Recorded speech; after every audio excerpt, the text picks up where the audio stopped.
While you're at it.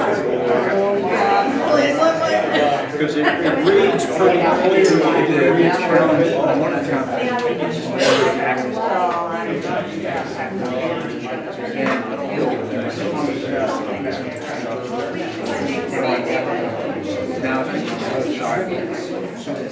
Okay, we can get started. Sorry I'm running a little late this evening. Welcome everyone to the Crozet CCAC meeting.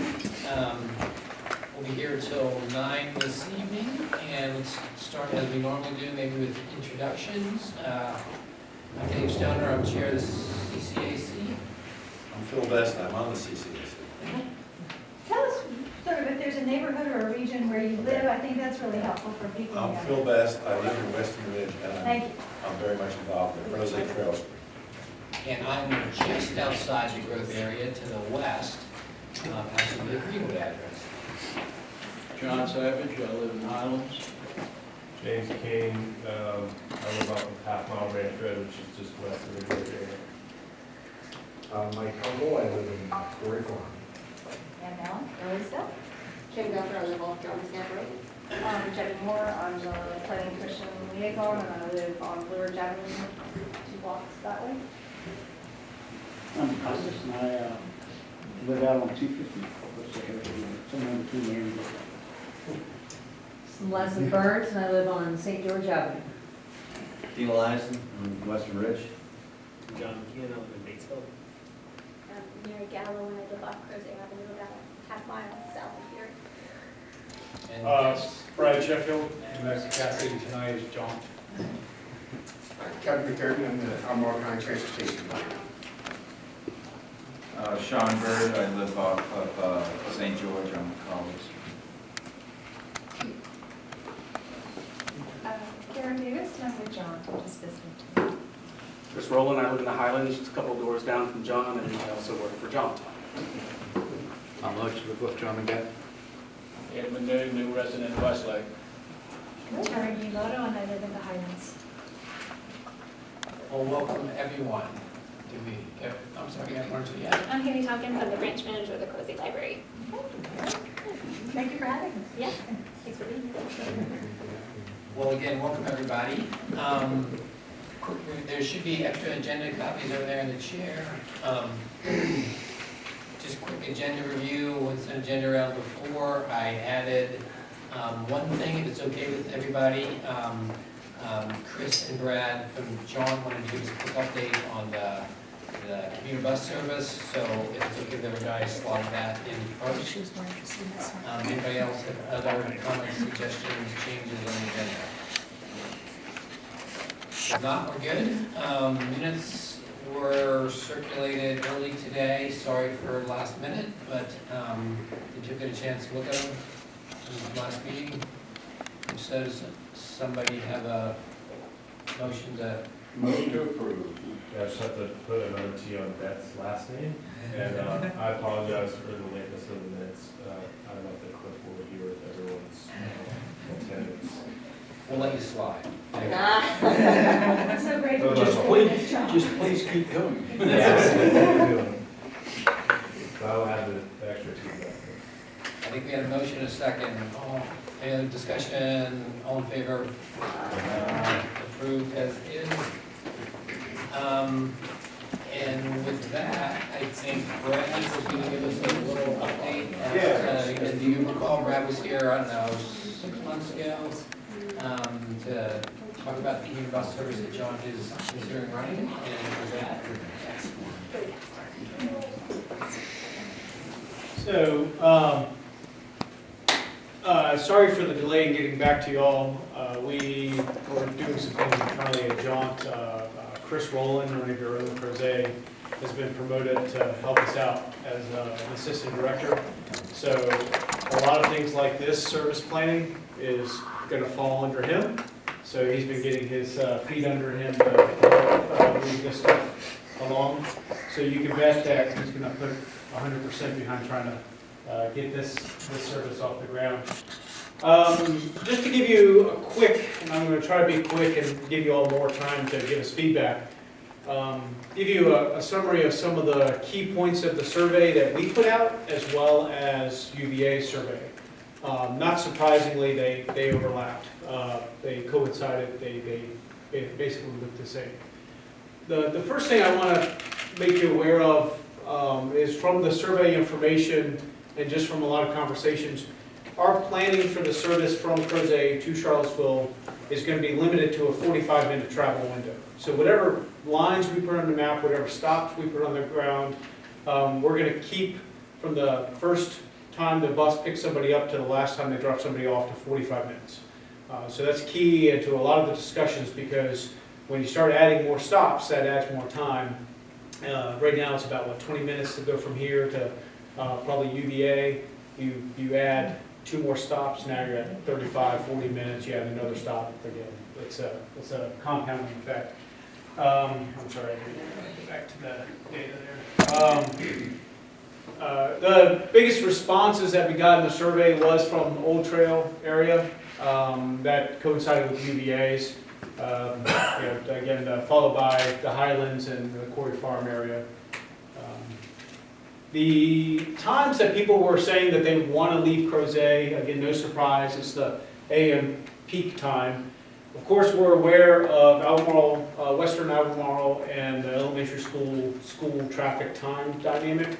And so we're trying to we will come up with scenarios that avoid those congested periods. Chris is very aware of that. His wife works over at the elementary school. So again, it's great to have somebody who is intimately aware of these things. People coming back, and this was focusing more on the UVA area, but people coming back, it was highly recommended around the 5 o'clock. Again, no surprise. Before I go much further, what was a little bit of an interesting spin is that there was an interest, or is an interest, for more midday service. During the middle of the day, people wanting to just, for whatever social or leisurely reasons, to go from Crozet to Charlottesville.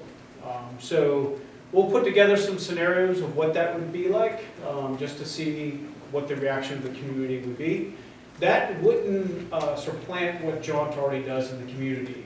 Chris has some information, we're not going to share it tonight, but we analyzed where a lot of responses came and where we see a lot of UVA and other employees live, overlapped with, or overlaid with where we serve current JAUNT clients, and they're not the same. So where we currently serve won't be the target audience for this type of route.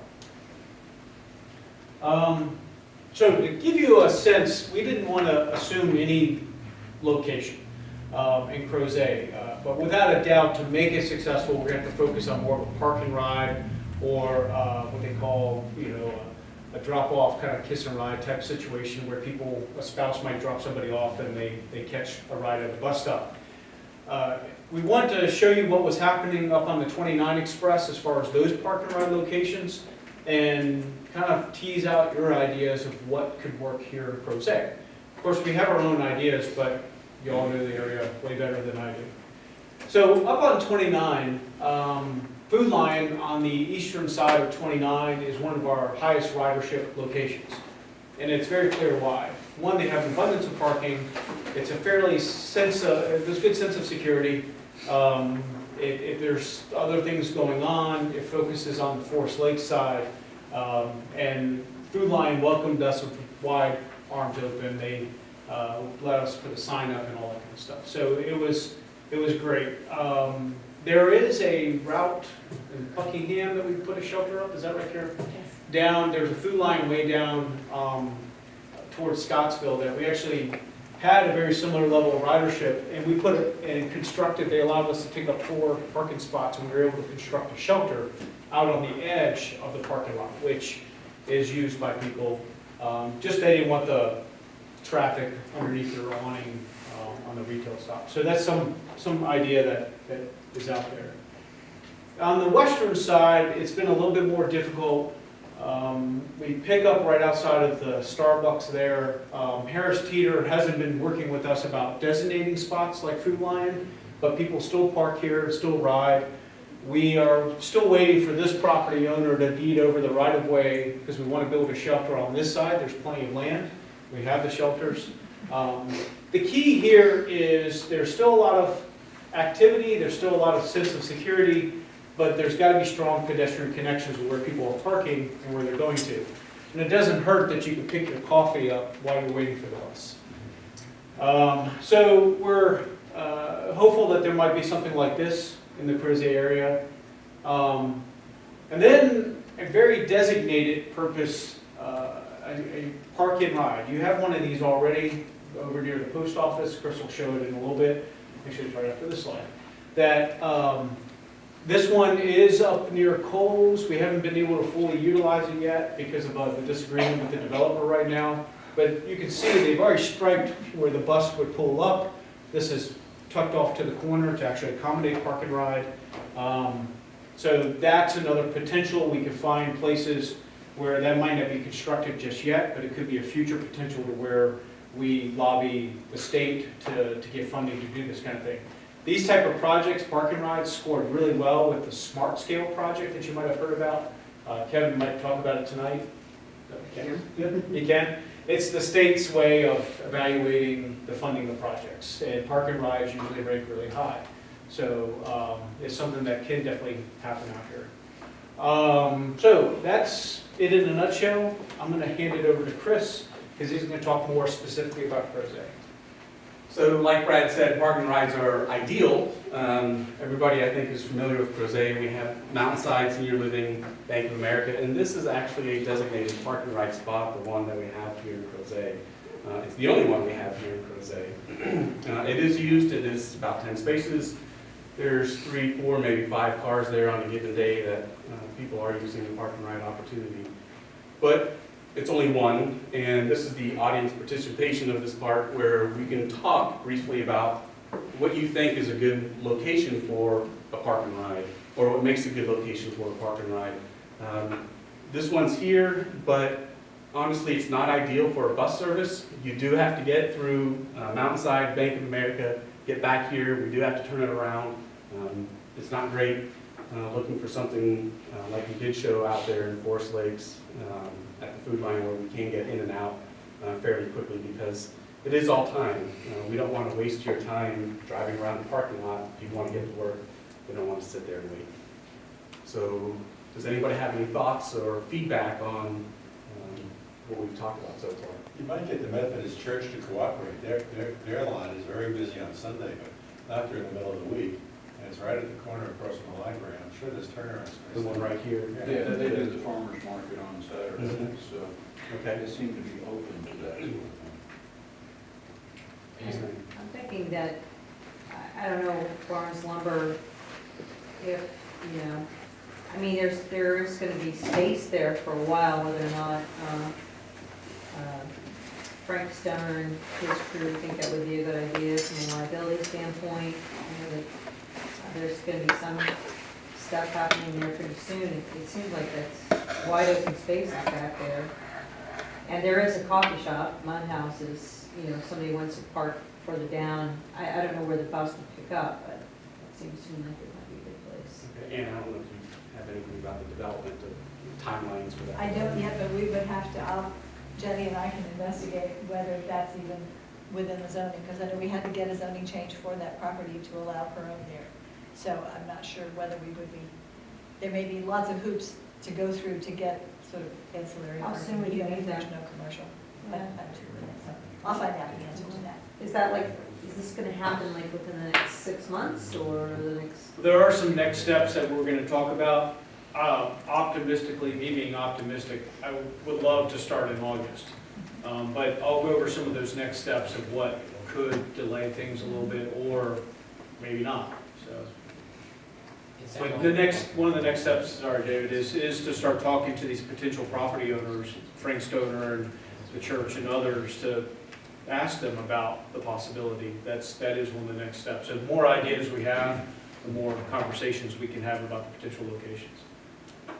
Are you thinking, you obviously had an east and west locus. Are you thinking about one stop downtown? Are you thinking about maybe east, center, It's west? going to go back to what feedback we receive in terms of ideas for locations, and then like Brad said, the property owners given permission to use them. You're right, when you look at the two highest locations, the Old Trail area, Jarman's Gap area, and then over by where I live in the Highlands, they're separate, so having multiple stop opportunities is ideal, so that we can get the biggest bang for our buck, and then design the routes correctly. So I think. Yeah, it's just, I agree. I think that Barnes Lumber is a great location in the future, but maybe another location, potential temporary one. A great value parking lot for the Boy Scouts and their Christmas tree sale. I don't really see that typically full a lot. I shop there. And that way, I mean, if I was going out and I need to get groceries, I'm already there, I can grab groceries and get my car and go home. It's an easy place to turn around too. The bus can kind of. Go in one and then go out the other. Right, so just an idea. Okay. Spitballing. Is this just a Monday through Friday? It will be Monday through Friday, for now. Another property that Ann might know about is the, you know, the place where they're waiting for the ground to get cleaned up a little bit, where they, Acme. I mean, it Probably not, just for, they've been, I think, legally and risk averse, very, very protective about anybody coming on the property, period. So, but that's certainly, you know, an open space. But Yeah. it would also require, I think, a substantial upgrade with what's there. Right. Depending on what you all describe as what the characteristics are for a parking lot that you would, parking ride that you would use, or your neighbors would use, because There's no that's another coffee shop question that's there. important. Across from Star Hill, that's another, there's a lot of open areas there. Yes, sir. Also, behind the green olive tree is some asphalt that's unused. I'm sorry, Paul. Behind the green olive tree. Right, okay. Yeah, where Southern Way used to be. Mm-hmm.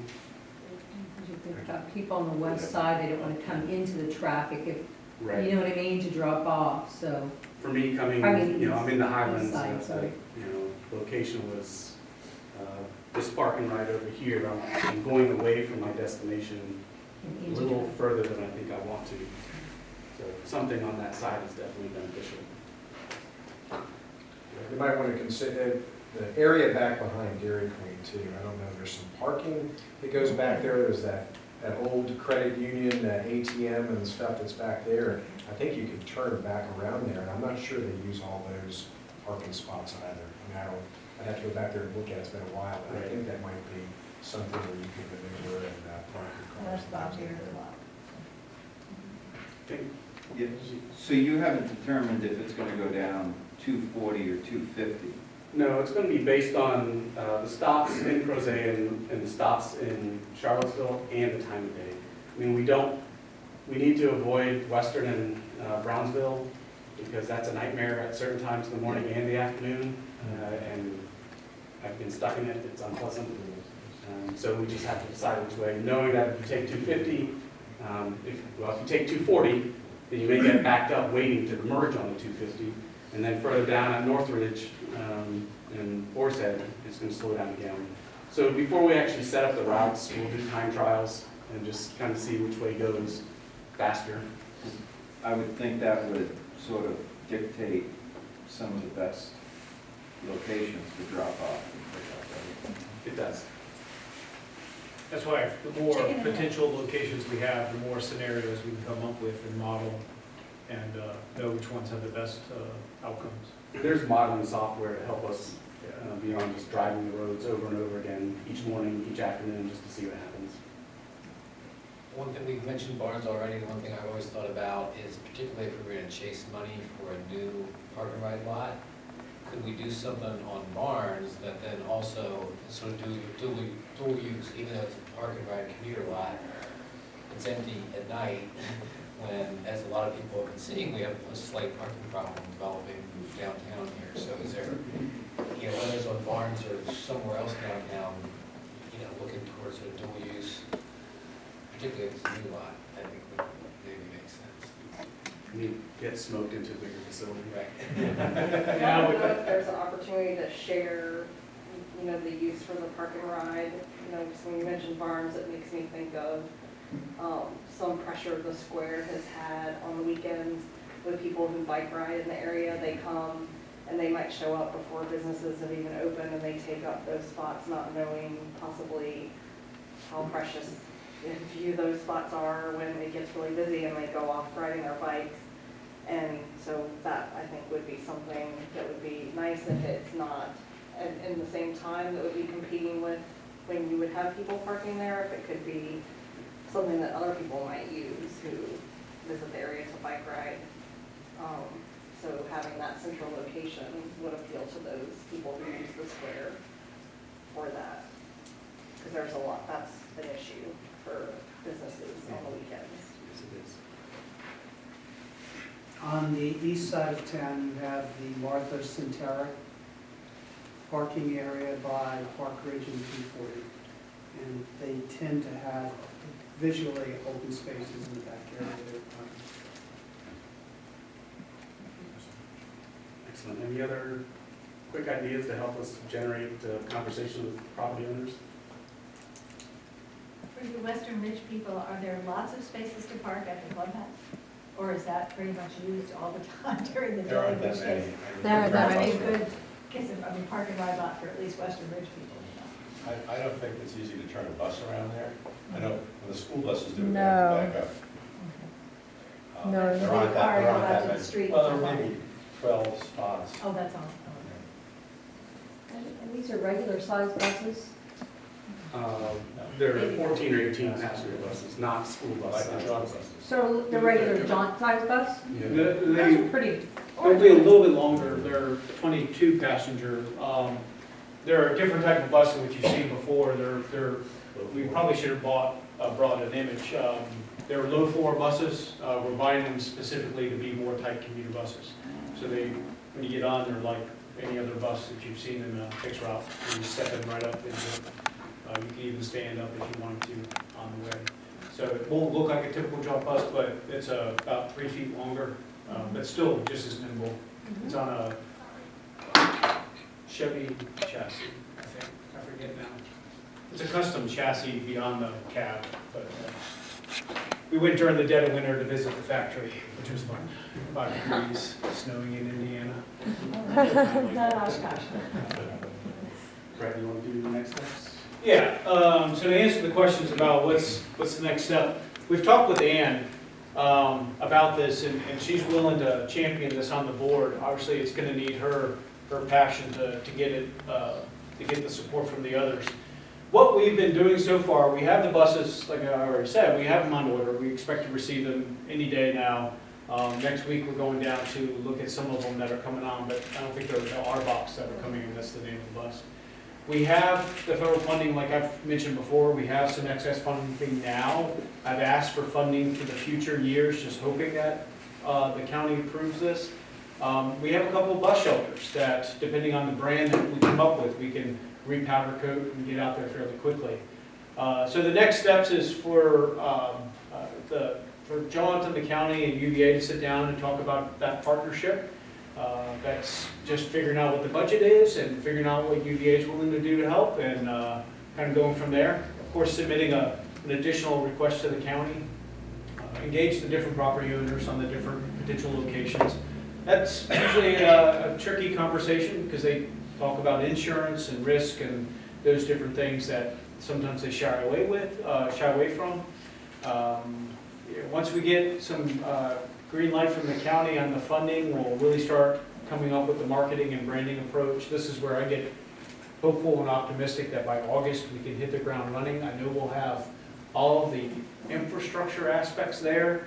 I think the biggest hang-up, and I don't think the county is going to be the hang-up, I think is making sure we hit the ground running with I guess, with the right foot.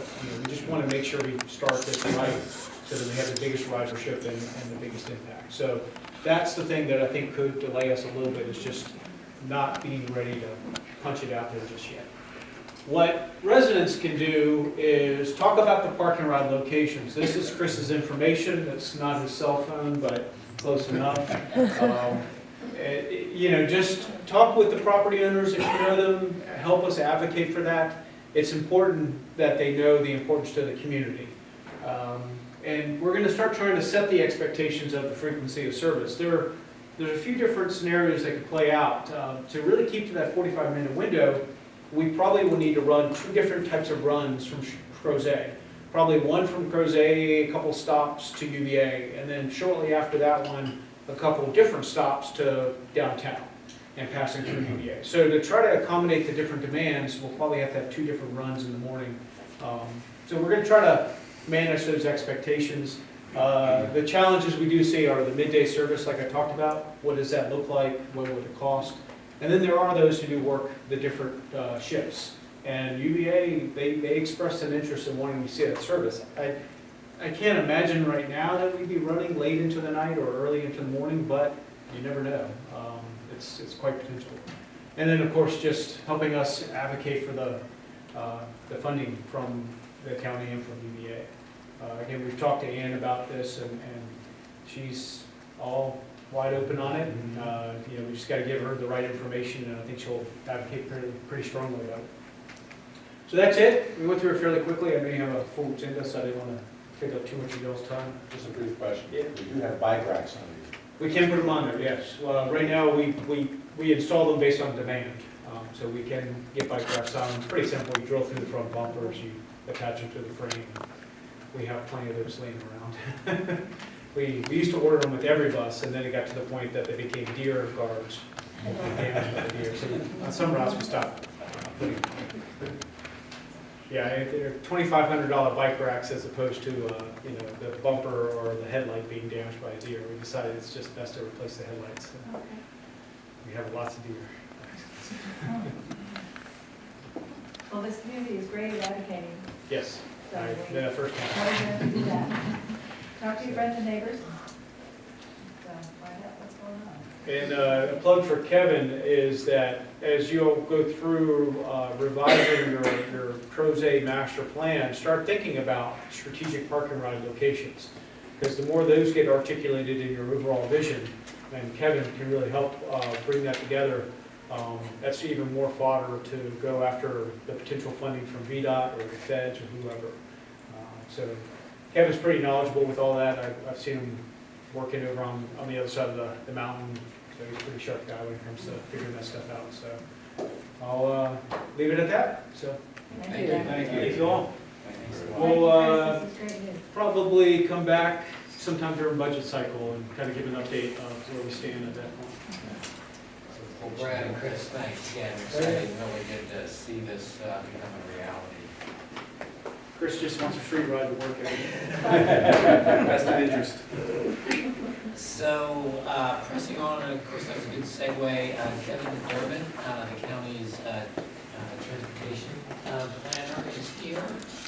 And you might recall, about a year ago, we did a similar sort of review of transportation priorities in the Crozet area that feeds into the county's overall transportation list. And Kevin had offered, I think he's making the rounds like this, of all the CACs, he offered to come out and talk about transportation priorities and get our ideas.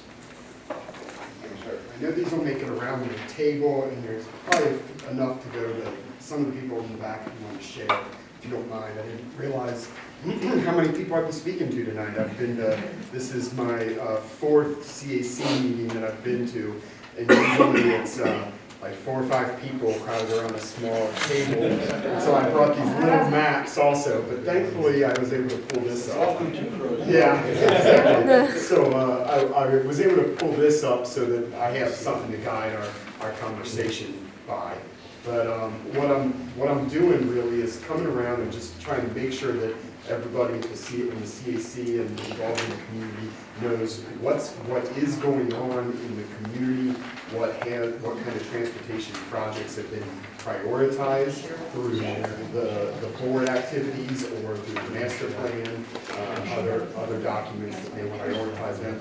Let everybody know where they are in the process, and then also try and get some feedback from you all and see if you have things that we haven't included in our implementation plan. So new things that have come up, other ideas you have. So I look forward to hearing those points from you all. But I passed around this sheet, and I've just basically taken all the information from all our plans and priority lists and listed it here based on where they are in the development. And I'd just like to start by going down the list and talk through some of these projects and ideas we have. So to begin with, the Rockfish Gap Turnpike Sidewalk Improvement Project. I don't know who all was around for the design public hearing that was held for this just a couple months back. But this is the project to improve Rockfish Gap Turnpike in front of the Harris Teeter with new sidewalks that would go on the north side from Corey Farm over to the entrance to the Clover Lawn Village area. And then on the south side, one segment right in front of the Harris Teeter. So that project it's been funded. It is currently in design review to get the right-of-way plans okayed by VDOT, which is where we are. It can still take a little bit of time to get that all taken care of, but it is moving forward, and I think in the next year, we should be able to see some movement on that stuff. Interestingly, and as you all may recall, this project was, part of this project initially was intended to assist people getting across Rockfish Gap, across 250 there. And VDOT looked at it and said, no way, you're not putting in an unsignalized crossing, there's no lights in the area. So we went out and we applied for what Brad mentioned, a smart scale grant for that. And when they looked at it, they said the only way that we let you do that is if you put in a traffic circle, a roundabout. So we said, we'll move forward with that. We made the application. They scoped that out for us and gave us a cost that came up to be around $7.5 million, I think, to install the roundabout here. So we still submitted the project knowing that, because the smart scale grants are awarded based on a cost benefit score. We pretty much knew this was not going to score well, and it didn't. And we just recently got some of the scores back, so we didn't get the money for that. Do you have a question about it? I can answer. Yeah, I do. I talked to Joel D'Annunzio at the Ivy Road Creek bridge redo thing they had in Ivy a couple of weeks ago. And he told me basically the two things that I feared about the design that they submitted. One, that they looked at buying land on all four corners of the intersection rather than just doing buying it on the two north sides of the intersection. And the other was that they didn't look at the idea of putting the stormwater retention facility in the center of the roundabout, which is something I suggested to them a long time ago. That probably doubled the cost of the project. So I'd like to see you go back and look at it, just buying property on the north side and putting the roundabout in the center of the stormwater facility in the center of the roundabout before you go forward with this sidewalk thing, because I think you'll find it'd be a hell of a lot cheaper to do it that way. Yeah, and I think actually I might have emailed with you about that. I think I saw, did you send an email to Joel and I about that, about doing that? I did get an email, someone talking about the stormwater. Yeah, I talked to Trevor Henry, and he may have sent you an email. Maybe that was it. Maybe that was it. But the thing is, though, I'll finish. It actually turned out to be good news that we didn't get this grant, because we went back and we talked with Jack Kelsey, who was in our project management division in VDOT, and we came up with a better solution, what we think, and one that we can actually implement in the near term. So I did bring a design for this, and you all are welcome to take a look. I know you won't be able to see this right now, but after the meeting we can take a look. The idea is that if you, right in front of Harris Teeter, this little segment, this is the entrance to Harris Teeter, this would be the entrance to the Blue Ridge Builder Supply. we are going to put a mid-block pedestrian crossing in there. The idea is that between the two left turn lanes, there's some space to put a pedestrian refuge, which would have a curb, so it would be protected. It's also angled, the pedestrian area is angled, so the pedestrian would see vehicles coming from each direction when they're in the center of that. And this is a much lower cost project. We'll be able to get it done actually during the same time we're doing the Rockfish Gap sidewalk project. And we're hoping that with that, it will also calm some of the traffic out there, reduce the speeds, because it'll narrow up the lanes, it won't be as wide, it'll change the feel of the road, which we tend to see slows vehicles down. So in a way, this is a good thing. All in all, eventually there's going to need to be some sort of intersection improvements, especially with some of the other future projects we have going on out in that area. But I think this is a great solution to get something out there early on. VDOT is looking at this, and they're leaning towards the idea that they think this is a good idea. They're going to approve it. So Joel D'Annunzio is supportive of it. I know. Yeah. I'm just curious, ballpark, do you know offhand, what's the budget for that sidewalk improvement project, and where did the funding come from? Was that budget right around $1 million? It's $1 million, too, and Yeah, this is 1.2 million. the money that we grabbed, that was left over in the bucket for the Meadow Creek Parkway. And it was shifted to here and to one other project, and. Is that gonna be signaled at all? No, there's no Not yet. signal, but the pedestrian will be lit, so there can be a PED-activated flashing light out there And to help. wouldn't you guess that when the Lincoln Hole Bridge is done, then there will be significantly different traffic patterns in the cross there, and then there'll be it'll qualify for a whole lot more services than it does right now. Exactly. We just lost that battle in trying to get some improvement for a road that's 80% or 95% east-west and very little crossing right now. Exactly. And just, I'll try and touch on some of the funding areas that we can look at for different projects. So as Ann said, that did get moved. I don't know if all of it, but most of the money got moved from leftover surpluses from the Meadow Creek.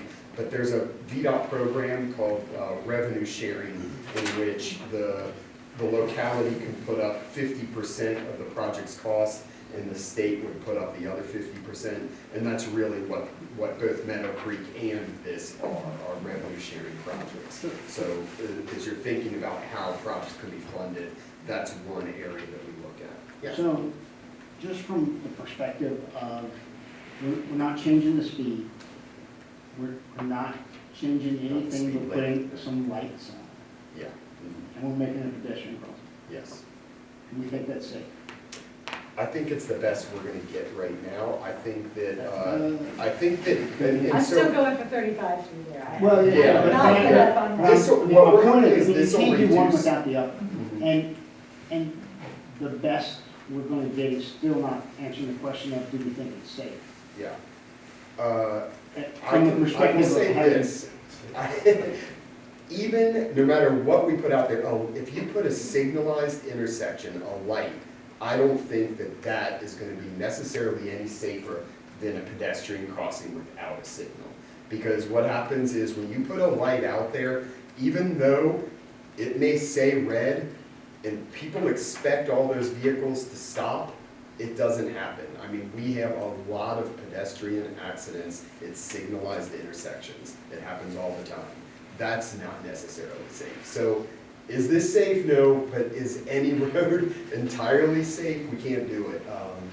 But I think this does, because of the fact that it isn't signalized, what we hope is that pedestrians will be more cautious going into it. I'm not worried Make sure about they're pedestrians.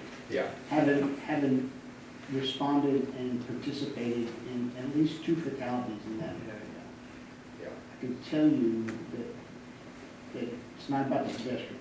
Yeah, it is, It has nothing exactly. to do with the pedestrians, it has But- everything to do with the drivers. And- Yeah. And that intersection, for anybody that remembers, what was it, Joe Box, Anybody here long enough to remember Joe Thomas? No, probably not. Sun, it's really hard right there in the late afternoon. And it's blinding, it's like the mountain in Iowa. And you can't see anything. And so even under the best of circumstances, Vehicles can't see. vehicles are blinded. And so it's a really, really tough spot for pedestrian crossing. We had a car several years, 20 years ago now, that went sideways into a tractor trailer across the road because it was just that blinding from the sun. So that's a really dangerous spot that has a whole lot of volume to put people in the middle of. I mean, my thought is that we make all these sidewalks and don't even give any kind of concession to how they're gonna cross, that they're gonna do it anyway, right? Yeah, no, I'm just saying, we just ought to make sure that we take some initiative, like Ann said, 35 miles an hour. We just can't do one without the other. I agree, but I'm just saying. And the sun is an even additional reason to make everybody slow down.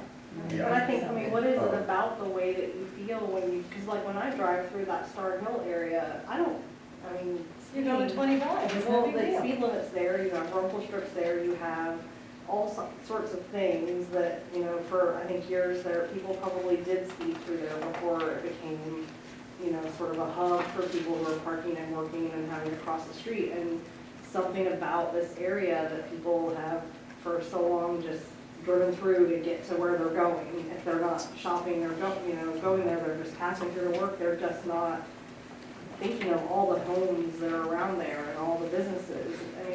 To me, there has to be the speed limit change with all these other traffic calming measures that draw attention to the space that we created a satellite center. I agree. And Philosophical whatever it is change, that not makes people necessarily. see it that way. Exactly. It's people starting to really see how many people are right here in this area. There's one more thing that makes it bad, and that is, you come off 250 after 240, and now you have 2 lanes on your side going west. It's the only place between Charlottesville and Afton that you have 2 lanes.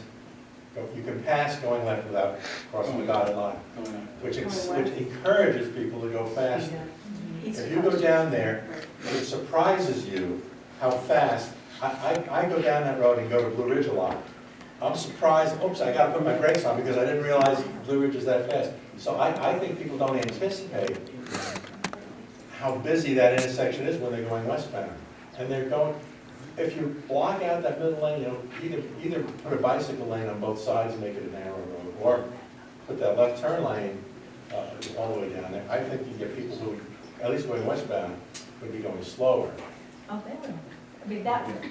This is very similar to what Joel talked about in the 95-degree day we were stomping around out there fully 2 years ago, before the designers went off and did other glorious things. So I'm really glad that, remember how long it took us to get it straight, first of all. So I'm not willing to relinquish anything, and this is a big step forward. We need to get this accomplished absolutely as quickly as possible and get the speed, then start harping on the speed change, and then be able to get on to the next thing. Yeah, Jennifer's right though, it is, I think the design of the road is really important. And out here, a lot of these roads, the houses are so far set back, the roads are so straight and so open, they encourage people to drive fast. It's very easy for them to get going fast without even thinking about it. So it's things like this project, I think, that'll narrow it down and feel like you're entering into a place that's going to give those clues to people that they should be slowing down. It's a start, I think. Yeah. But The other thing that complicates it is sometimes you get a wreck on 64, and they'll peel everybody off of Crozet exit, feed them all onto 250.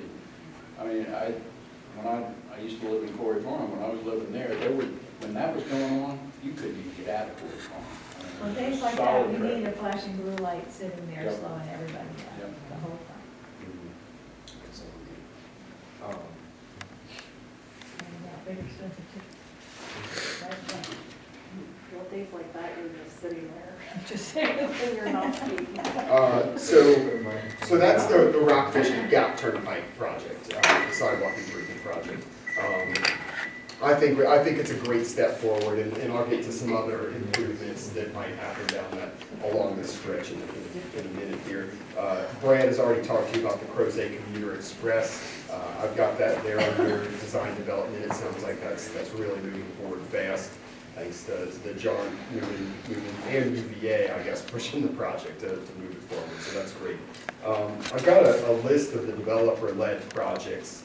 And I think you all probably have spoken to a lot of these developers, but just as a reminder, we've got the portions of the Eastern Avenue that have been constructed by, I believe it was Westlake. I'm still trying to get all my names of the subdivisions out here, but Westlake, and now the Foothills property is also building a big segment of that. So a lot of, and I know this alignment isn't quite what it is, what we're looking at these days, but a large section down through there from Licking Hole Creek up to Park Ridge is essentially in development. Those road improvement projects, or those developer-led projects, are already moving forward. Park Ridge also I've got on there, which is, from the Foothills property, and this isn't correct, I believe, but it moves over and it meets with Eastern Avenue. That's going to be a connection that we're going to see really soon. I know I drove out there just last week and looked at it, and it's almost open all the way through there. Or it is, you can actually turn on the Eastern Avenue. So those are two big ones, and then of course the internal street networks that you'll see with Old Trail, Foothills, all of those projects. Yeah. How much is left of Eastern Avenue? Is it just the bridge? Well, it's just a bridge, and then the connection to Corey Farms on the south side. So if you imagine the bridge is going through, or the creek, Licking Hole Creek is right through here. It's the segment that goes down and connects to Corey Farms right there. And then, of course, from the north, from where the Park Ridge is up to 240. Just a little piece from. Including going crossing the train tracks, which, they're both tough, the hardest segments to build, of course. Over Licking Hole Creek and getting across the train tracks, I think the design that we have for that shows it going underneath the railroad there. But I think that is a very high priority for the board, the county right now, and for VDOT as well. So we're working hard on finding ways that we can get that moving forward. Also, just in connection with Brad's discussion, or John's discussion regarding the park and ride lot and how Smart Scale can get us funding for that, what we have seen with this Smart Scale grant program, because it awards such high points to park and ride lots, is you can connect a park and ride lot in a street improvement project, and it gives it a good chance of scoring higher. So what we've talked about, what I mentioned to Brad, and what I've talked about around the community development department, is that it may be a place up there in the north where we can connect a park and ride lot right there at 240 with the end of the Eastern Avenue, and possibly use that to get some funding to get that northern piece constructed. So we might move forward. You like it? Okay, good. I haven't put that out to the board yet. Yeah. Park and ride lot. There you go. Drive there and have it go under there. And it also, that adjacent to a railroad is a great place to put a lot of development, but a parking lot is perfect right there. Well, So we can all dream that the industrial owners of the B group will see the benefit of whatever redevelopment comes on that property. It cannot be residential. It has to be employment related. This may all tie into their future and be a benefit to them too. I mean, this will be some time to sell that angle. yeah, and I have reached out to the company that does own that property to try and set up a meeting to start talking about the Eastern Avenue connection crossing. So those are those developer-led projects in the street connection to the street network.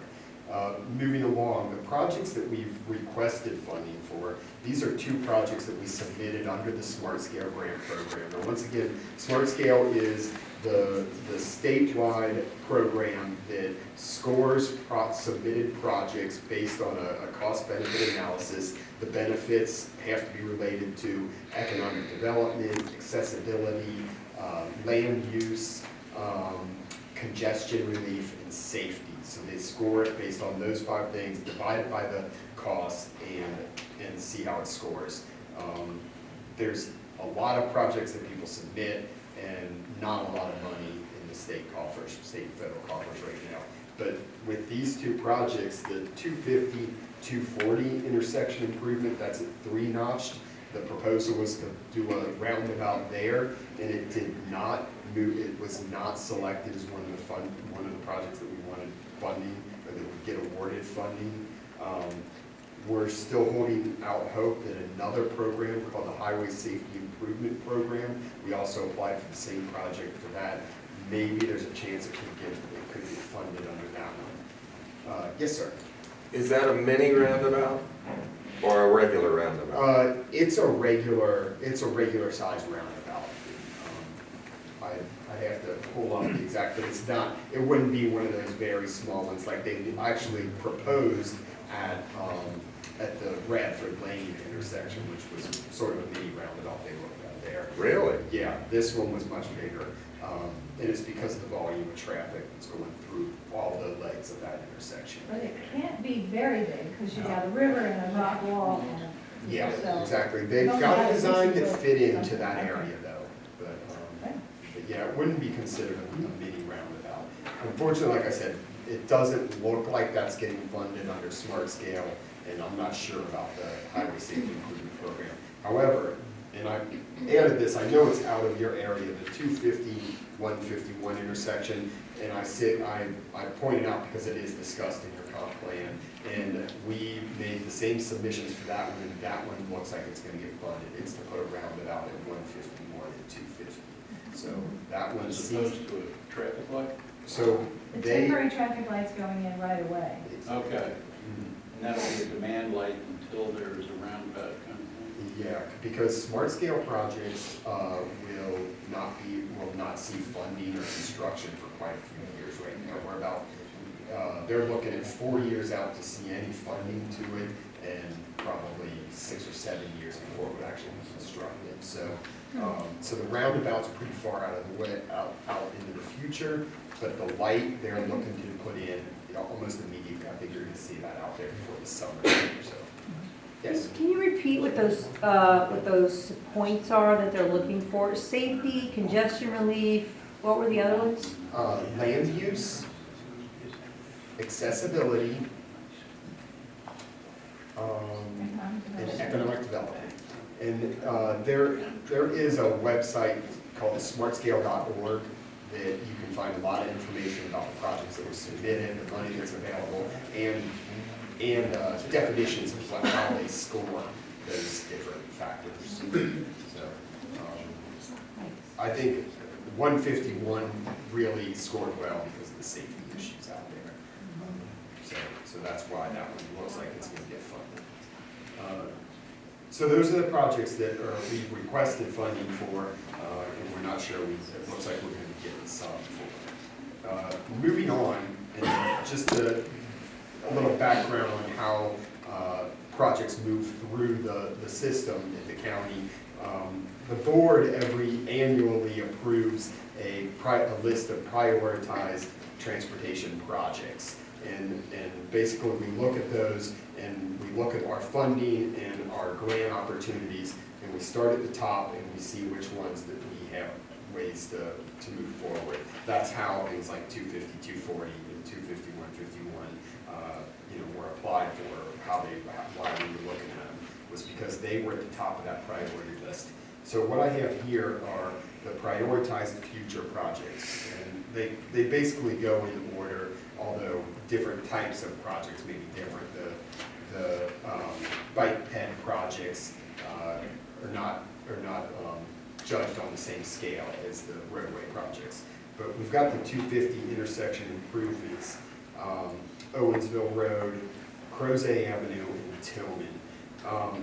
We are actually right now looking at what's called a VDOT STARS project. It's evaluating safety and congestion all along 151 and Owensville Road and Tillman. They're looking at both those intersections to see if there's lower cost solutions that we may be able to implement more quickly and see what we can do out there. Actually, I've been in touch with a lot of people at Tillman area. They have an organization that's lobbying for some safety improvements out there and a light. But we went back and we put in we worked with VDOT to come up with some easy solutions that have already been put out there. So they've redone some of the striping. They've put in some new signage to warn people as they're approaching that intersection. So there is some work going on, and we're looking to maybe make some more improvements after the release of this STARS project. You can follow the STARS project. If you watch the county website, we'll probably be having a public meeting releasing the recommendations from that. Yes, sir. I thought that a roundabout had been recommended for Owensville Road. I am not aware of a roundabout that was ever recommended. It was in discussion, but that's another case where the space did not, I don't think, match the need for that vertical stone wall. Yeah, I had not heard that. Sorry, there is, just so you know, I've been with the county for 6 months, so there might be history on projects that I'm not fully aware of, and I'd like to aim to help me out with those things. Yes, sir. Now, I have a question on the Eastern Avenue on both sides, and that side that comes into Quarry Farm. Somebody, and I had heard this, and I can't recall who said that, but there was something that was mentioned. They were considering that instead of the entrance into Quarry Farm Road as where the Crozet Master Plan mentions the two sides connecting, is that there was possible consideration in making the entrance into Liberty Hall as that portion that connects up and meets up there, because because that, when I say Liberty Hall, so when you come out of Harris Teeter, right, so that's your commercial center right now, so now you've got people coming out, and that's this natural area where an intersection is just more and more viable over time. And somebody had mentioned, and again, I can't recall where that was a couple of months ago, is that they had heard, or somebody was talking about it, that road here instead of Quarry Farm Road would be what would be connected, or as a possible alternative to connect up to 240. Just because it's a natural center now with the commercial properties over at Harris Teeter. Now, I don't know if I'm not searching to validate what they said, but somewhere somebody heard something. So, and somebody who lives in Quarry Farm. And hey, we're not troublemakers, that was somebody else that said.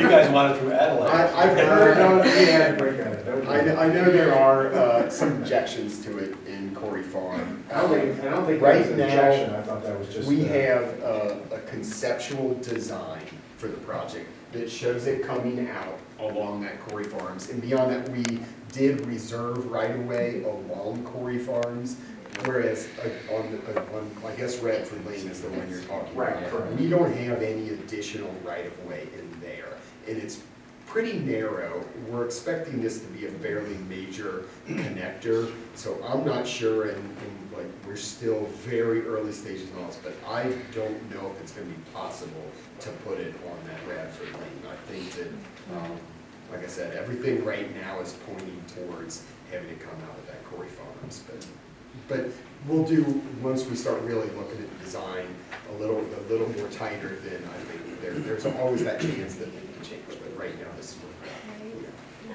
Yes, sir. Yeah, you talked about Crozet Avenue. Is there any chance that until you find out what you're finally going to do, we can put a three-way stop sign on Jarman Gap Road? Because the Jarman Gap Road right here, that intersection is rapidly becoming as busy as the Dairy Queen, and it's getting worse and worse to get out. And we're putting two new developments right next to it, 126 apartments, and then I think 70 some odd homes. that will empty out onto Jarman Gap Road as well. Yeah. And it only costs you a couple $100. Yeah, I know. I'll even dig the holes for the stop sign. That is a VDOT maintained road. I know we've looked at a lot of issues throughout that little stretch of corridor between Three Notch all the way down to Jarman's Gap and beyond. I don't think VDOT is interested in putting a stop sign there at this time. We are talking right now with the Barnes Lumber site development. There's going to be some changes in the downtown Crozet area right there. One of them being that it looks like what we're going to do is move the traffic signal that's currently at the Crozet Square down the library, so right out here. So it's going to be in the center there, and then Crozet Square be one way in is what the proposal is. That still won't do anything for Jarman Gap traffic. I know, it doesn't really change Jarman Gap, except for that the light will be just beyond where Jarman's Gap is. Unless the northbound light stop bar is at Tabor. So that gives all of those little roads a chance to maneuver while the north-south traffic is stopped from Library Avenue to Tabor, which would work. And we will all keep pounding on Joel with this idea, because it's only been 2 years and we haven't given up yet. So there's got to be a way to give everybody a chance to go. And if everybody stops, then people do, and they know how to do it, because we have a very successful four-way down here. Right. Except when Costas is trying to get through with the ambulance, but we'll figure that out too. Yeah, well, we'll, like Ann said, we'll talk to VDOT. VDOT manages and maintains all of these roads. Everything we have to do, we gotta run through them. I know they've been reluctant to talk about a stop sign there or any kind of signalization, but we'll keep talking. It's possible that something where we do have one light that stops traffic at two edges of the corridor. It's a possibility. We can look into it. Yes. So I'm just thinking that the smart scale, which is how you're approaching some of these projects to help get them funded. And you mentioned a little bit earlier a VDOT program called, was it revenue sharing, where VDOT puts up 50% and then the other 50% is put up by the municipality, which would mean the county would be. So is there ever any, and I only ask this because we got a library built out here by helping fund it. Is there any instance where areas have said, we really need this bridge over Licking Hole, and we want to start crowdfunding to, is that just a ridiculous dream or could it happen? Has it ever happened somewhere?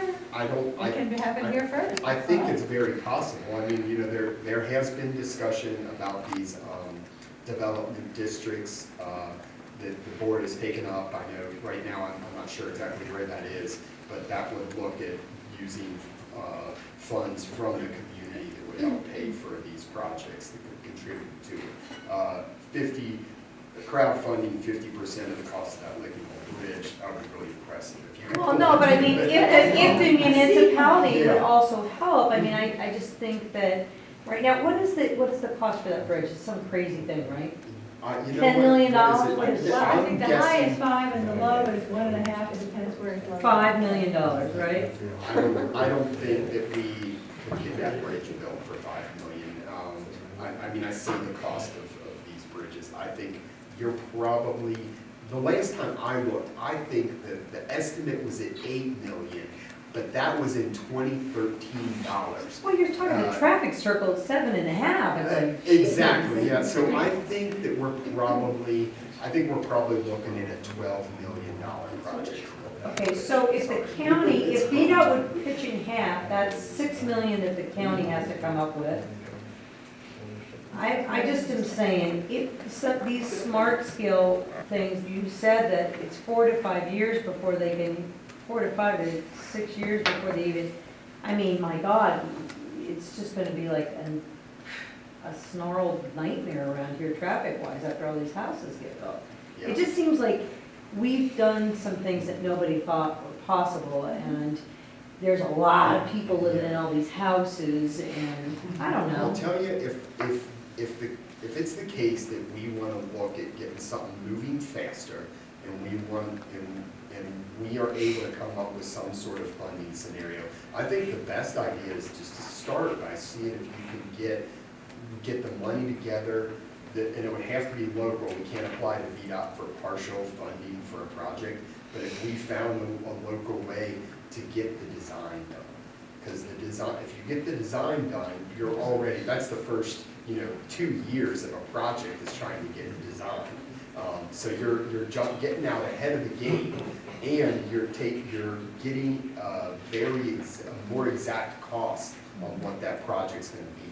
So then when you make these applications, VDOT is more comfortable saying, I know they're gonna be able to get it done for this much, because they've got, 100% design plans already. So I think those are getting design done is your best way to start a project off. So maybe don't worry about construction funding at this time, just try and get the funding together to design. So what's design funding? $1 million, $500,000? Yeah, I think something like this, $1 million probably would be a good baseline to look at for it. Yes, sir.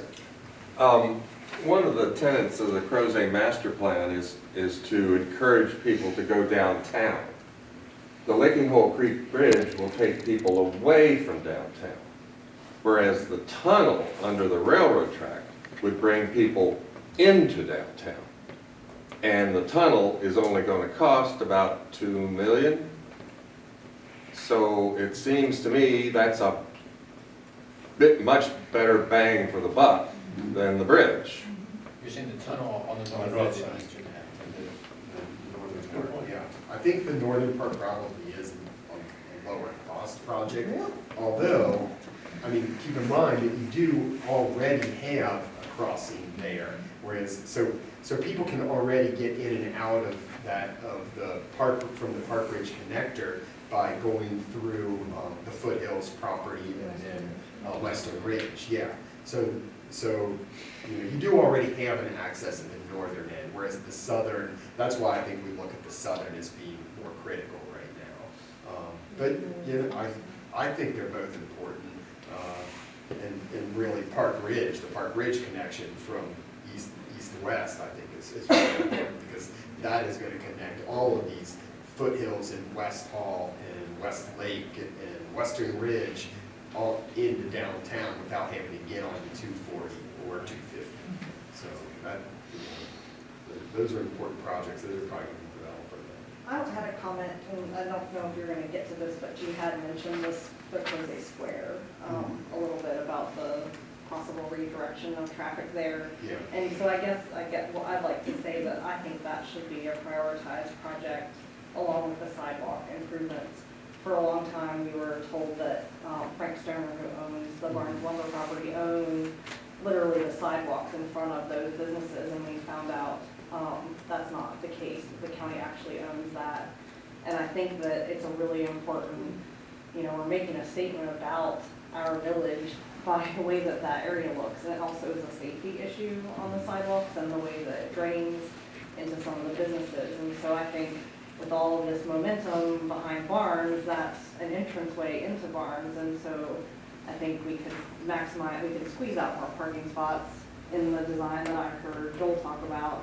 And I also think, it's worth the money to figure out a way to improve that, whether it's a revenue sharing type thing or whether there's something we can do with dollars that the CACs might get, which I know is on there. I just really think that should be a huge priority for our community with all the momentum that's leading a lot of people right into the Barnes property.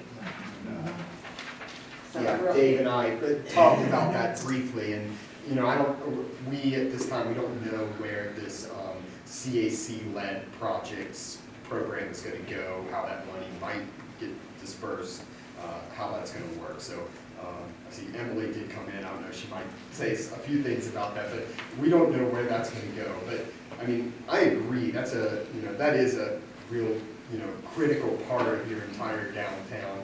It's not, and I've had the discussion with Mr. Stoner, Frank Stoner, and he's pretty adamant that he is not gonna look at that. That's not part of his project.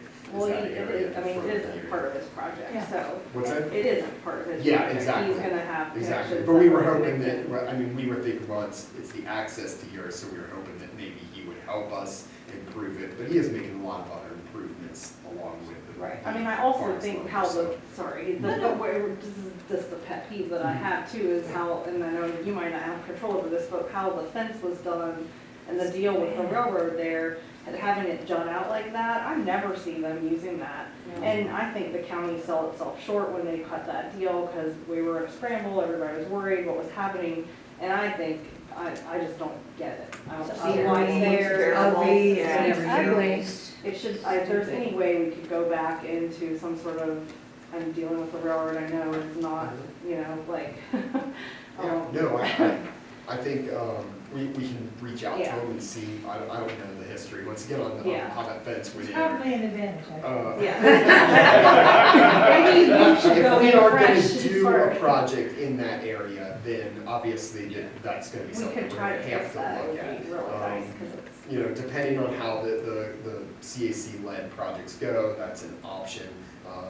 I think that when I go back to the board in a couple months down the road, I'm gonna be talking to the board about this transportation priorities list. And, maybe that's a topic that we want to see. We want to move that up. Because we have gotten a lot of the priorities done that were on the previous list. So there may be some room to move another Crozet project I mean, I up was just into gonna there. second what Jenny said, that, again, we've done good progress in a number of these, Yeah. but I feel like that project, the Crozet Square Streetscape improvements, we absolutely should be pushing up our priority list, again, because it's so critical to, redevelopment of what we're trying to do downtown here. And it's economic development, it's safety, it's dealing with existing drainage. Again, if you look at, I don't know if it's eligible for smart scale, but it seems like you look at one.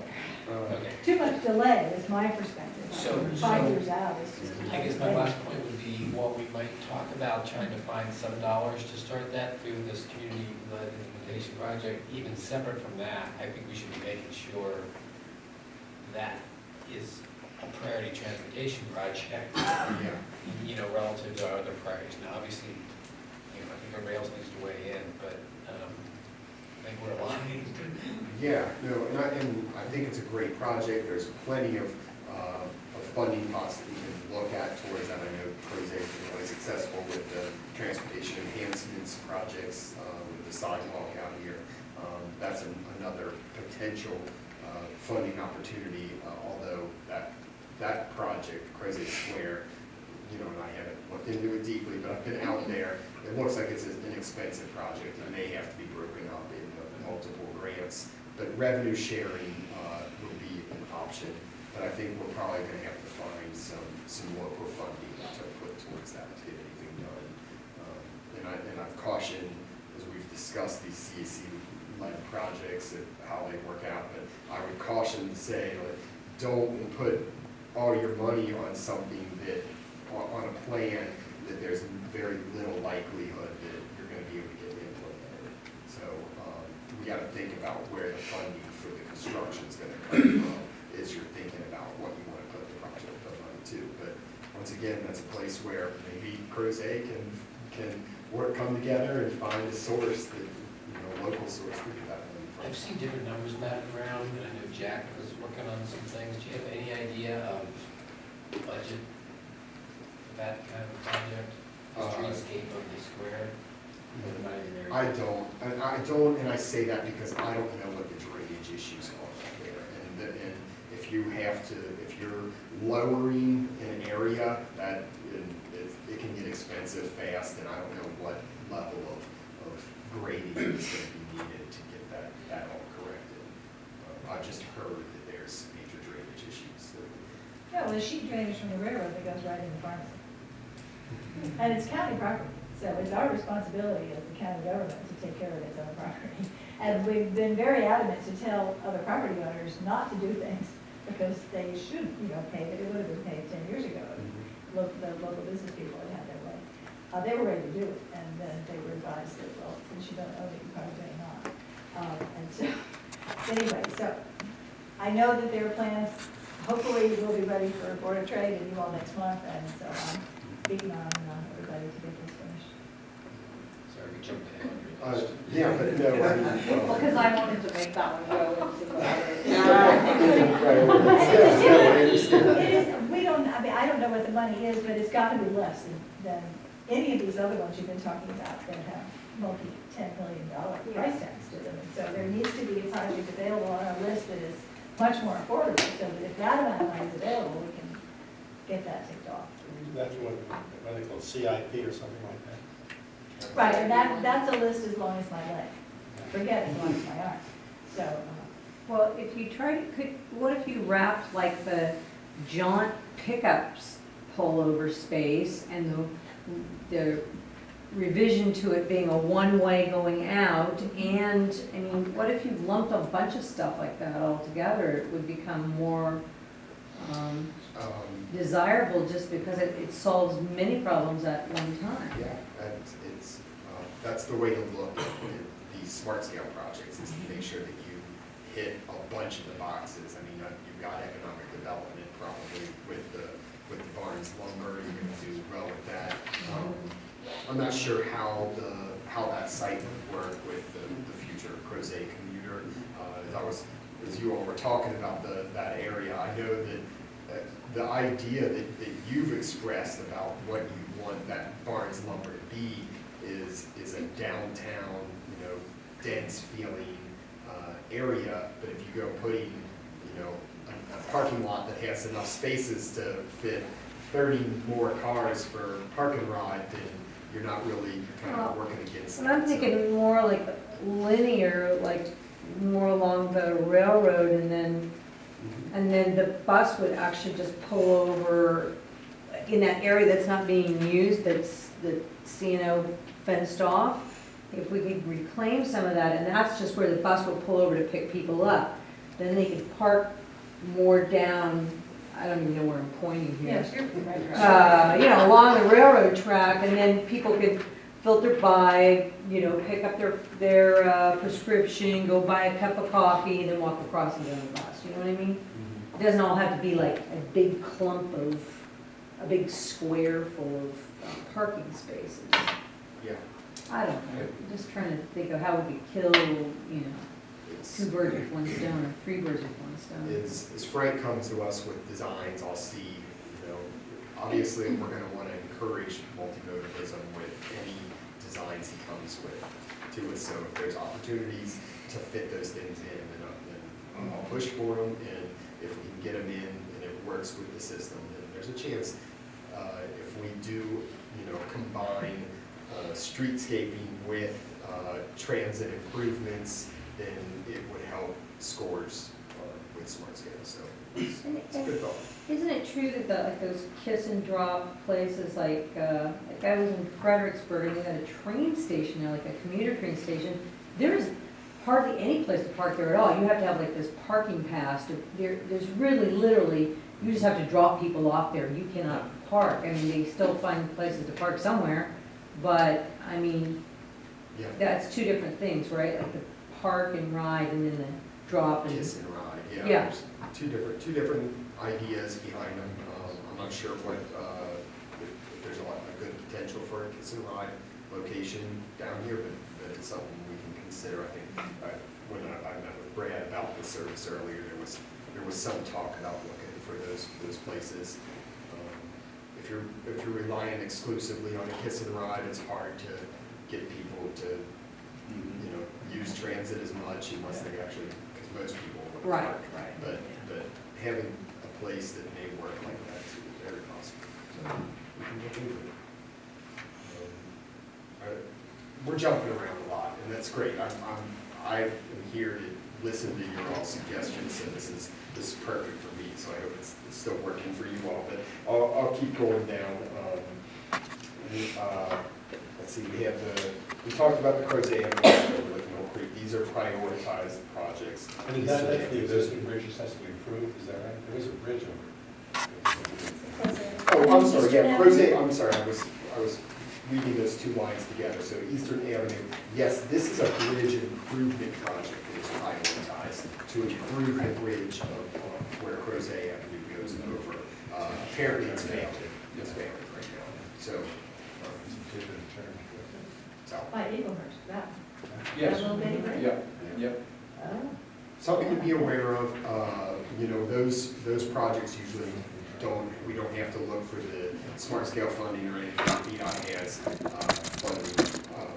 funding lines that go straight to things like those bridge replacements, but something to keep in mind that you're probably going to see that it was prioritized.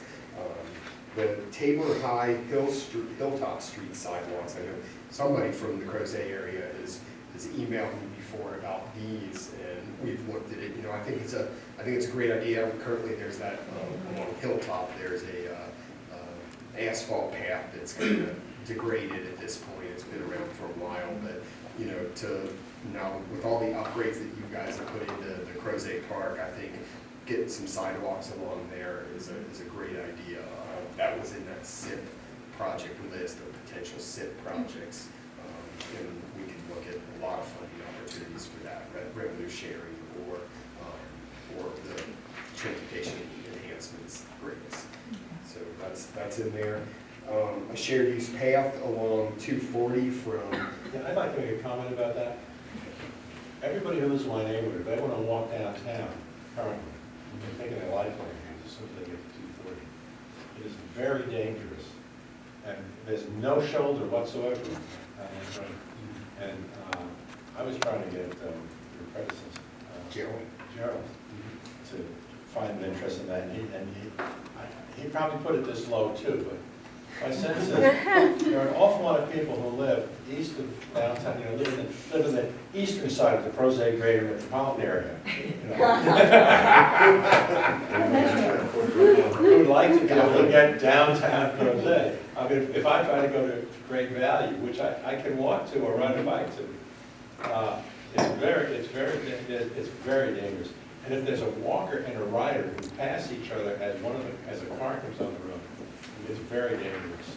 So I would, is there another way? I mean, all of this is based on transportation, which means cars. Well, not necessarily. Most of this is a county. We are prioritizing multimodal transportation. Well, this is really multimodal. In fact, 240 has more traffic than Jarman's Gap Road, and probably as many people walking and wanting to ride a bike. So my question is basically: is there a way to separate trails and paths are not roads, and transportation projects tend to focus on roads? Is there a way for us to push more? I mean, to me, driving rules a community. Walking and riding a bike is what makes a community more of a community. And yet, you know, as far as Charlottesville or Albemarle County are considered to be bike friendly, that's a lie. We're not bike friendly. We're actually bike dangerous. And I realize I crashed a bike without any cars hitting me. But you're speaking particularly of Biacne right now, where the ditch is and there's no place to walk. Yeah, there is. I've seen you ride. All the way from Highlands to that ditch, there's nowhere to walk. Where the ditch is, there's nowhere to go on either side of that road. You have to walk on the asphalt, basically. Yeah, once you get past the vet clinic, then there begins to be sidewalk on the right that then goes all the way into town. However, that sidewalk has been allowed to go into major disrepair. Oh, yeah, sure. Very Oh, yeah. dangerous to walk on. That should be looked into too. Well, it is on some list, and Jack Sodol from Star Hill said that Joe has sent him to go down shopping for some sidewalk improvements there. I haven't seen it in writing anywhere, but I hope it's true. He said they were putting a crosswalk, a crosswalk there. Okay. But that would be. From Star Hill to, Okay. In addition parking to the lot. one that's there. Oh, okay. Yeah. Oh, I think I did hear about that Star Hill, Like- because they have their employees park Yeah. across the street. I did hear that. People are there crossing was not where the crosswalk discussion is. So that he was talking about putting a crosswalk in where people are actually crossing. So, That's what he said at Board of Trade. just so you all, and so you know, I'm sorry, Phil, the way I have this list, it may not be getting a point across, but these, when you look at these, the pedestrian and bike improvements, those are actually on a separate list. They were prioritized separately, so they're not just this far down. And, you know, I'd say the very top project here is a sidewalk project at the very top of the list, and all these developer-led projects, we actually have asked them to. That's a short sidewalk. Yeah. The developer-led projects, every one of them, we are requiring them to put in bike and ped facilities along with them. Well, and the other thing is that. I'm a big biker, I'm a big walker, so I push these things a lot myself, and I agree with you 100%. We are not just we're not gonna solve our transportation problems by continuously investing in new lanes for roads. So, I agree, we need to, and a lot of the projects that we're talking about, I think we're trying to get bicyclists and walkers to downtown. The Park Ridge Connector is gonna be a great route for people. If I get in my community without having to go on 240, which eventually, I go down, 18 months. But, that'd be great. well, I know this is on the list, it's on the CIP list that we have, so it is something that is, we're looking at. All depending on funding. There's a recommendation for a Crozet Avenue shared use path that goes from Tabor all the way to 250. I think that one's a difficult one. I think right away is a lot more difficult there than it is out on 240 where you're talking about. But On the western side of the road you're talking about. So I haven't seen which side of the road. the people have requested a path to the cemetery for 10 years at least. On the And western that's on the side. western side. So the county watershed wetland improvement thing is already a lot of frontage right there. The grade is tricky, so we're gonna figure out whether to go high or low in some places. But, and then the cemetery property, and then it goes around to Rabbit Point. But Can you walk down there into that ditch, The wetlands wetlands collection? by From Anderson side? Crozet Avenue, Right. last time I saw there were something barriers there to keep you from going down, I thought. What have they been doing? Yeah, we might have to cross over. That would mean another crossing, which would be a disaster, so. It's gonna be tricky figuring out what side to go on. But I know people do wanna be able to walk to the cemetery. And then there's the Barnes Lumber redevelopment, and just as an update, we've been talking with Frank about the road plans, especially for what he calls Phase 1, which is the area closest there to Crozet Avenue. Phase 2 was approved for a research and design use, but I think that's going to be temporary. That's the Corona robotics thing. I don't know if you all have been following that. But, okay, so there is a street network involved with the Phase 1, and we're pretty much all in agreement, VDOT, the developer, and the county, on how we want that street network to look for that piece. And of course, we are eventually going to make the connection over to the piece that Park Ridge and Hilltop. is it Hilltop? Yeah, that's the one that's on there. So those are the ones that have been prioritized. These potential ongoing future projects, those are projects that were just in the master plan implementation projects list, the Crozet master plan.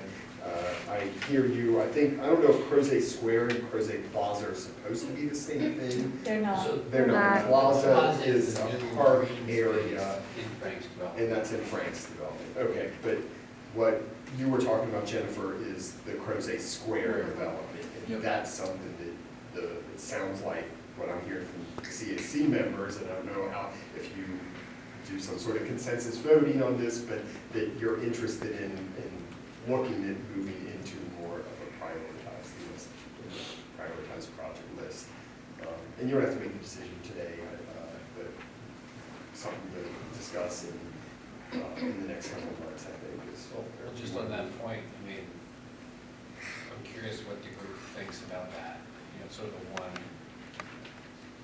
change or increased priority that we've talked about. Do people agree with that? I think we can see with like Piedmont Place, how something nicely constructed just takes off, and people enjoy going there. There's a lot of life there on the weekend. Yeah, right here. And I think that just needs to just be moved over into the older area and give it sort of a facelift. And I think the same thing will happen. Something that occurs to me, because we were talking about prioritizing possible county dollars and things like that. And to me, I'm hearing two themes running through things. One is the square, and the other is parking. We talk about it from a park and ride, but overall parking. And so I think that maybe two possible projects for submission to the county for potential funding would be the design on the square streetscape project. If you have something designed and it's ready to go, and all of a sudden some money pops up from somewhere, you have what they used to call shovel ready, and you can just go with the thing. And the other thing is, as opposed to parking on a hodgepodge basis, to do an overall Crozet parking analysis and needs and possible projected parking. Excuse me, Long-term parking plan. one of the things when I hear prioritization and I hear just locations and geography, something you may want to consider are what's the criteria for something to be important? So is it a life safety issue? Is it an economic issue? Is it a traffic congestion issue? Get a consensus around what the criteria is, and then you could see, where the pain points are in the community that match up to that criteria, and then you basically back into your prioritization. Just a suggestion. Good point.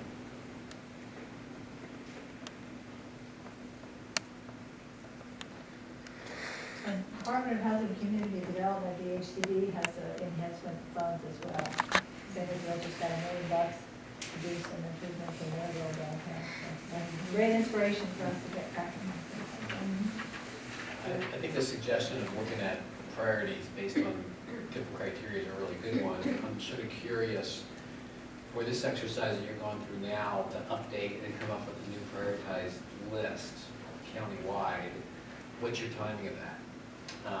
We want to take 2 months and go away and do that kind of prioritization. Do we have 2 months, or do you need to know now? We do.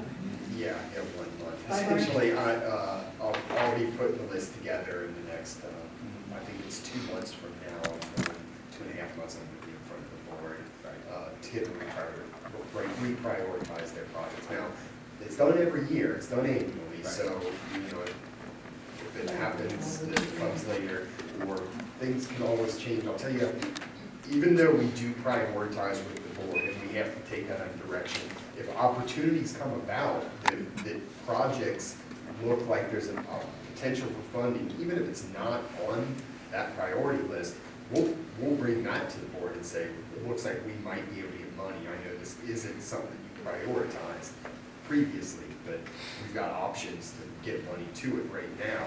I don't think the board's going to say, oh no. Never mind. Yeah, don't do it.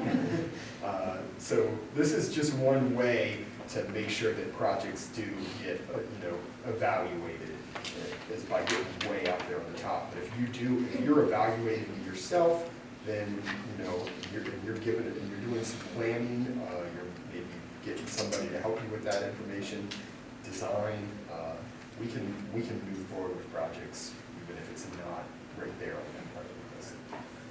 So again, I guess maybe The projects that you talk about for your community or CAC-led funding, I'm not going to know which projects, those projects aren't going to be ready in 2 months anyway. So we understand there's going to be updates to these things. Question, what sort of design element is needed for sidewalk?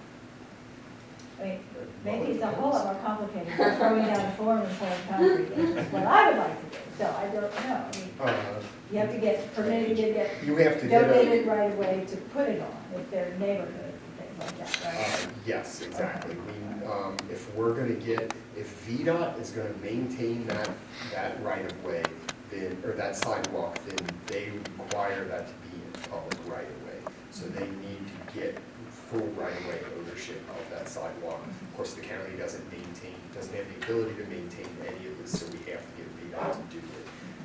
Things like that. So like 10 feet, But the is it a sidewalk's 10? already there, they've already got the right of way. In Hilltop, Maybe maybe. they'll come. I think that probably, that old one is built on somebody's straight on through. Well, I was asking regarding the Tabor Hill, Hilltop, High Hilltop sidewalks. Those neighborhoods are being trampled by the fact that 1,000 units were assigned, down, east of them, and there's nowhere else to go except all of traipsing all the way through all those places. So I was wondering what else is, I think that. what's involved in doing things like that? I mean, you definitely have to Well, you need have a right away for You need to get a registered engineer, PE, to draw up the designs of that. So it has to be, it's a full design project. It doesn't cost as much as a roadway design, but you can do sidewalk, you can get a designer to do a sidewalk, to engineer a sidewalk for probably, depending on the length, 20,000, 25,000 for sidewalks. As long as there's not a lot of Facilities and issues. Environmental Services has been operating under the assumption that a mile, like based off of all the sidewalk projects that we've done in recent years, that it's $1 million for a mile of sidewalk. For construction. For construction only. Yes. And then there's right of way on top of that. And Yeah. there's often utility conflicts, And- at least in recent and projects, there's there's been a lot design, of and there's utility design issues. on top of that also, besides just right away. So the design, she's not talking about the design, $1 million for construction. The design you can get for less than that, so it's a start. And you need to worry about water, where's the water gonna go? You have to have sewer kind of thing, issues. Because there's a drainage ditch alongside most of the roads around here, so you've got to find a way to make sure the sidewalk isn't impacted. So we're running on with time, again, just to sort of wrap this up, I guess I'm curious what the group wants to do is whether, I know next meeting, we're gonna have a lot of discussion around the community-led implementation projects. Does the group want to give Kevin any more, clarity on our priorities, new priorities now? Do we want to go away and revisit that for next time? Personally, I sort of feel like we should give him our priorities now while he's here, if we can get a consensus about that. I'm concerned that, again, we got a lot to do the next couple of meetings, and spend time on these community-led implementation projects, but that's my thought. I'm curious. Will we miss it if we wait until we meet next time to make a recommendation? Will we miss that 1 month window? When's the date? Or is there a cutoff date, or? If it's the next meeting, you guys, after that meeting, you provide me with a list of, and these are the projects that I bring to the board, and I'll discuss with them, and then they'll be the ones that actually prioritize the ones that they see fit to prioritize. So, I know that Ann is obviously listening to you all here, so she already knows what we're discussing, but she's also only one vote on the board, so just keep that in mind. And the prioritization you're presenting is what each of the development area groups has chosen, and then, or are you trying to then, amongst the 500 projects, pick 10? All across the county. That's a hard one. No, it's not, it's that, what I am doing in a couple months now, I think that's, May board meeting, is I will bring the previously approved projects list to you. I am coming up with a way to try and assign some sort of values to those projects that are on there. But what I'll also do at the same time is I say, here's where we are with the projects.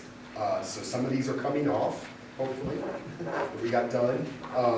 And just so you know, here's a couple other projects that I have heard about from the community advisory committees or citizens or, you know, so anybody that's brought me other projects that I've evaluated and I think should be brought to the board. And I'll say, do we want to move any of these onto the list? So it's not an exact science, and a lot of what's going to happen is them re-approving the projects that are on there. There's not a room to do an evaluation of 50 more projects. That's the job of the master planner, to look at all those projects and prioritize how you want to get those implemented. This is just looking at what we looked at previously and seeing if we want to try and advance any additional projects. Do you want to like have a little, a group that wants to kind of discuss, even just with emails, or do you Do it now? Do you think we could do it now? Yeah, we're Pick the top 5? Want to do it now? I'm not on the board. I mean, the guy last year said, pick Good enough. 3, right? Just pick 3.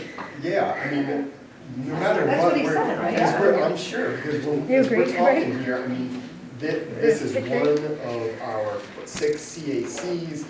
You know, we're not, Go for it. 7, sorry.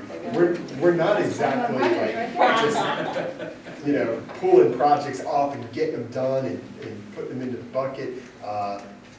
We're lucky when we get like 2 projects done a year. So if you pick 3 that you think are really valuable, that's great. But if you're lucky if you get 1 that gets complete in the next 5 years. If it's helpful, the 3 that we picked last year was the first one, the 250 sidewalk improvements, Eastern Avenue, including the bridge, and the Route 240 shared use plan. Those were the 3 that we said, you know, Gerald, these are our 3 transportation priorities. Wow, he was good. We got sidewalk done. Right. Pressure's on. What was the third one? 240. The shared use. The shared use path from where Eastern Avenue will come in down to Highlands, which is what, and because I live in Highlands and Phil lives in Western Ridge, we would both value that greatly because that would allow me to walk downtown relatively safely. And we talk faster than the rest of most people. And so, again, if we wanted to do something this evening, you know, clearly the first one is done, or as well on its way to happening. Yeah. So I think the question So we can is, probably, do we still think the other 2 are still our priorities, Eastern Avenue and Route 2, you know, the shared use path on 240? If we still think those are priorities, fine, what's our third one?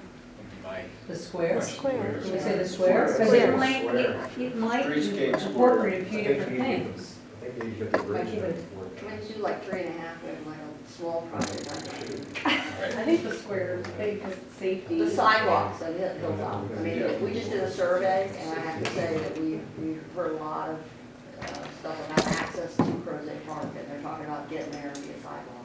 And that's a big one too. It's a because little, you have it's safety. just 3.5, it's a half project. Yeah, and you have safety in that one, which should be a top priority, and in my mind, if you want to talk about reasons to prioritize, and then you also have how many people would that impact? I mean, that's a high profile project. I mean, to me, that's a lot of bang for your buck, you have a lot of people that would use that. So I think our list of 3, I'm hearing. But I think square comes ahead of that. I'm just saying, I think our list of 3 is maybe 3.5, and we might keep a half. Is that roughly? It's a half, consensus? we're gonna have to do the sidewalks, we'll have to get a group together to do it. Phil? Is that, I'm sorry, I got Eastern Avenue, I got Crozet Square. What is the 240 multiple? 240 shared use path. Route 240 shared use path. and then just sneak one more in, it's the Tabor. Tabor Hill, Highland Highland Street sidewalks. Thanks, guys. Is everybody happy with that? And then for Eastern Avenue, you have focused on the north end or the south end or both on there, you're not being particular. We're not. Whichever the money comes from first. There's a lot of, we're looking at a lot of different funding scenarios. I mean, we're looking at partnerships on both ends. So we Yeah, just have to see. exactly. So what works out? I mean, that's ideally. always gonna be a project that's huge, and is we have to create that connection. Well, it was the basis for a whole lot of zoning decisions that were made in 2000 and 2008. Right. And now we're still seeing those years being built, so. Eastern Avenue's a board priority too. I think my expectation is that I'm gonna be applying for a smart scale grant for Eastern Avenue, either the whole thing or at least one portion of it in the next year. So that's. It does help that the county has already built most of the road. Developers have. Yeah. So if I can, I'd like to wrap this up, because Emily's here, I'd like to give her 5 minutes, just before we quit. You guys have given me great information. I appreciate bringing me out here and letting me hear what you have to say. And I really appreciate it. Anytime. Thank you. Good luck. We'll all have to come to the May board meeting and support him when he comes to. Kevin, again, thanks. Again, Cheerleaders and songs. So just real quickly, the last thing on our agenda, we don't have time to really get into, but I did want to have Emily give just a really quick update on the board discussion about the community-led implementation projects, which is going to be a big topic for our next meeting. Thanks. I have up my email that I sent to you all, so that I don't go off script. So I sent an email to everyone following the last board meeting, thank you, that Dave has printed out. The first thing I wanted to say was the conversation that we had about like how much does it cost to do sidewalks and what's involved in the design. The orientation that's scheduled on the 23rd for this funding project, there's a big chunk of the agenda is going to be the facilities and environmental services team sort of presenting on sort of rules of thumb on like what the process for projects, for different types of projects is, what sort of a general parameter for cost is for different types of things, for park projects, sidewalk projects, schematic design work for like a streetscape. So I really encourage you to come to that because we've got a lot of really good staff that are going to be there, and they're going to be there to really talk about those things. And I think that's good information for people on CACs to have sort of generally. So I will put in a big plug for that. The board at their last 6 p.m. 6 p.m. and we will feed you Yes. at the county office building Downtown? downtown. Okay. So the board at their last meeting got staff sort of presented a proposal for how the process will sort of unfold. And the board approved the first sort of piece of the process. They wanted to focus on understanding what all the different CACs would see as project priorities before making a decision about how to allocate the $1.4 million that's sort of earmarked for this project. So all we know right now in terms of how much money is that there's $1.4 million to do the actual implementation. We don't know how that will be divided between the 7 CACs. That is going to come back to the board in May. So March and April are going to be really critical. We're going to sort of dominate the meetings for March and April on this project. To, in March, focus on looking at all the projects that have been identified for Crozet in the master plan on the transportation priority list that Kevin talked about, and all the things that are unfunded in the current CIP for your area, and then open it up to a brainstorm for what's not on these lists that are actually really important, that aren't really even on our radar right now. We're going to do a big push for community input. So one of the things that the board said in their discussion was that the community advisory committees are sort of really want to focus on your role as conduits for the larger community. So we'll be doing a bigger sort of PR push to get folks in the community to your March and April meetings to sort of work on this. So everyone will sort of be together working on coming up with this big brainstorm in March. And then in April, we'll come back and have the whole list sort of put together in a legible way. And then you'll do some sort of prioritization process, probably with like the sticker dots, where you would get a certain number of dots and you could pick which ones you think are most important. And then we'll compile all of that to get sort of the priority list. And we'll do that 7 times at all these different CACs. And bring all of that to the board at their May 3rd meeting, so that they can get a sense of what the projects are, what the scope of those projects are. You know, there's opportunities where if you guys want a sidewalk and Pantops wants a sidewalk, your sidewalk alone might be, this is a bad example, given the Crozet North State Farm issue, but. Yeah, we only But in went general, if you put Right. two sidewalks together, they could be cheaper together than they would be on their own. So looking at sort of those opportunities and figuring out sort of what the path forward could be, and then the board will provide direction at that meeting for how we can proceed with actually identifying projects and getting the money allocated. So, so March and April are really brainstorm, figuring out that priority. The really important thing for everyone to recognize is that even though we don't know how much money there is, this prioritization process, getting community ideas for what quality of life type projects are needed in your area is really important, not just for this specific program, but also it's a down payment on the master plan revision. And Kevin does his list every year. Any transportation items that come out of this process will be sort of, part of his arsenal of projects to look at. So it's bigger than this one particular thing, although there is potentially money attached to this one particular thing. So come on the 23rd and find out all about it. And we're looking forward to March and April. Okay. Perhaps the March meeting should be at the elementary school, not Warfield School Okay. instead, because if there's going to be a big crowd of people, we might need more space. Okay, I'll So do that. either of those would be. Sure. And I would just suggest that people who represent other groups, CCA, Crozet Trails, Crozet Park, please be taking this message to your groups, because that's what we're trying to do, is bring ideas. And we'll go over in more detail, but there's an online component to this for people who can't come to meetings but want to participate. We'll hold that all in.